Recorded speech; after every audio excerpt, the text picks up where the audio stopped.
नमस्कार, मी मनीषा. शॉर्ट्सपर्यंतचं कारण हेच की उद्या आमच्या इथे मतदान आहे. तर आपल्याकडे प्रत्येक वेळेस मतदानाच्या काही दिवसापूर्वी चिठ्ठी येते आणि त्या चिठ्ठीमध्ये मेन्शन असतं तुमचं सेंटर कुठे आलं आहे, नंबर वगैरे, नाव वगैरे असं सगळं मेन्शन असतं. आणि ह्यावर्षी आमच्याकडे काहीच आलं नाही. सो मग मी आज चेक करायला गेली, एका शाखेमध्ये गेली, तिथे चेक करायला गेली. तिथे मला मोठा धक्काच बसला. मोबाईल नंबर जर माझा टाकला, मोबाईल नंबर टाकल्यावर ओ टी पी मला येतो. ओ टी पी आल्याच्यानंतर नाव दुसरं कोणाचं तर वेगळंच येतं. म्हणजे माझ्या नावाच्या अगेन्स्ट कोणतरी फारुख पटेल ह्या व्यक्तीचं नाव येतं. तसंच आमच्या फॅमिलीमध्ये सगळ्यांचं हेच झालेलं आहे. आणि तिथे गेल्यावर कळलं मला, त्या शाखेमध्ये गेल्यावर कळलं की बहुतेक जणांची नावं गहाळ झालेली आहेत आणि त्यांच्या जागी कुठल्या दुसऱ्याच व्यक्तींची नावं आहेत.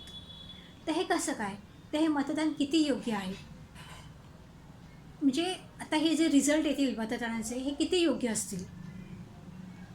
म्हणजे काहीच करू शकत नाही आपण या वेळेला.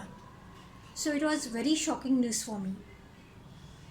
होप सो नेक्स्ट टाईम आता जे येणारं विधानसभेचं निवडणूक असेल त्यामध्ये सगळं करेक्शन करून येईलच. मी तर करेक्शन करायला देईलच. आणि तेव्हा नाही आलं तर मग तुम्हीच निर्णय घ्या हे काय असू शकतं. Till then, bye.